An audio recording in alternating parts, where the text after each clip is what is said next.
split. So it's moving around under PJ even more so now. We are very used to seeing PJ being able to ride this bike. Another mistake there in turn 3. That's going to give Matthew more.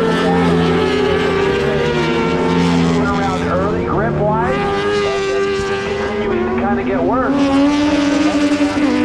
It still looks pretty solid underneath him. And, you know, Matthew right now, 22.4, gains half a second race. So he's just got his head down, trying to put the pressure on PJ by leading at the front and just continuing to hit his marks. All right, you've had a long talk with Ed Sullivan, of course, who is Matthew Sculp's crew chief, and has been since Matthew landed here in the United States. A lot of people don't know that Matthew is here. Ed has been with him every lap, except one practice, or one test session earlier, every single time. So when I asked Ed about the progression of Matthew Sculp going from Superbike back to Supersport, I asked him, what are the critical components you see to the success of Matthew? Obviously, he talked about the window of setting up the R6 and how critical an R6 is as a Supersport bike to get right on the chassis side of things, meaning the geometry and everything else. But the biggest thing, Jay, is on a Superbike, as you know, you want to get through the corner and you want to get it up on the meat of the tire and use that big 1000cc motor to drive to the next corner. On these little bikes, especially the R6, lift it up too quickly onto the meat of the tire, then you're not going to be able to drive because you actually lose RPM. And Ed Sullivan said that the biggest thing for Matthew is he gets it, he understands it,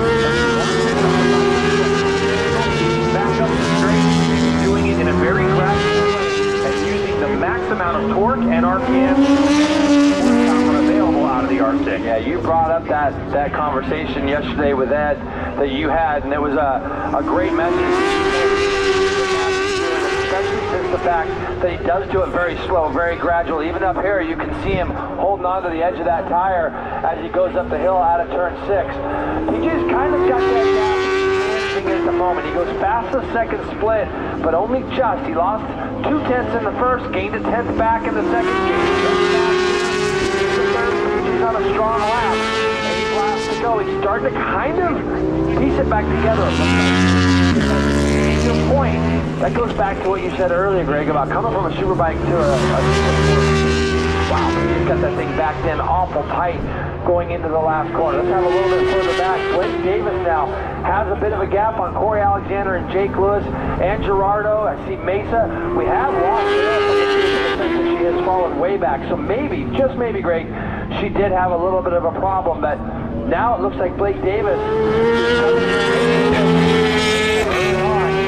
have fun again. Just try to go out and enjoy yourself. Go out and try to do your best as you can.